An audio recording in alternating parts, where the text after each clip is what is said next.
Hi all, this is Teju. Welcome back to my channel. ఈరోజు మనం green chicken fry ఎలా చేయాలో చూద్దాము. Very simple, let's get started. So first నేను దీనికి మసాలా పౌడర్ని ప్రిపేర్ చేసుకుంటున్నాను. అయితే ఇందులో వాడే ఇంగ్రీడియంట్స్ రొటీన్గా కాకుండా కొంచెం డిఫరెంట్గా ఉంటుంది. Please pay attention.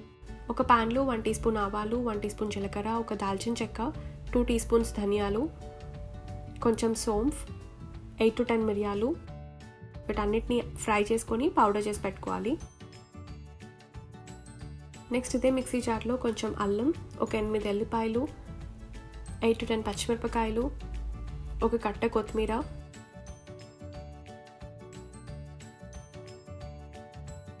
ఒక కట్ట పుదీనా అండ్ 1/2 కప్ వాటర్ని కూడా యాడ్ చేసి దీన్ని కూడా పేస్ట్ చేసుకోవాలి.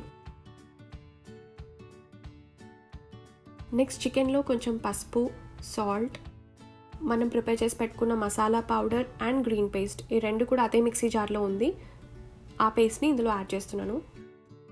అండ్ నెక్స్ట్ ఇందులో మనం ఆనియన్ పేస్ట్ని కూడా యాడ్ చేయాలి. సో దానికోసం ఒక పచ్చి ఆనియన్ తీసుకొని అందులో కొంచెం వాటర్ యాడ్ చేసి పేస్ట్ చేసుకుంటున్నాను. అండ్ ఆ పేస్ట్ని ఇందులో యాడ్ చేస్తున్నాను. అయితే మనం గ్రీన్ పేస్ట్ చేసే అప్పుడే ఆనియన్స్ని కూడా వేసి పేస్ట్ చేసుకోవచ్చు, బట్ నేను దాన్ని ముందే చేసి పెట్టుకున్నాను కాబట్టి దాన్ని సపరేట్గా చేసి చూపిస్తున్నాను. సో దీన్ని మ్యారినేట్ చేసుకొని ఒక 1 to 2 hours ఫ్రిడ్జ్లో పెట్టుకోవాలి.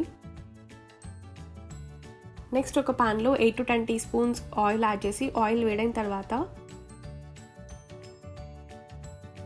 ఒక 2 ఎండుమిరపకాయలు వేసుకొని నెక్స్ట్ అందులో మనం మ్యారినేట్ చేసి పెట్టుకున్న గ్రీన్ చికెన్ని కూడా యాడ్ చేస్తున్నాను. సో ఇక్కడ నుంచి మనం పెద్దగా యాడ్ చేసే ఇంగ్రీడియంట్స్ ఏమి ఉండవు, జస్ట్ 1 or 2. అయితే ఈ చికెన్ని మూత పెట్టకుండా ఓపెన్ ప్యాన్ ఫ్రై చేసుకోవాలి.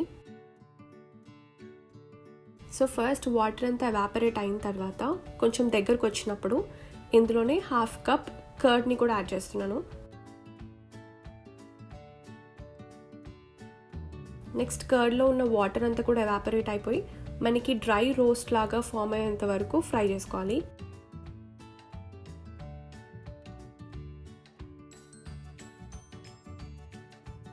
And this is done.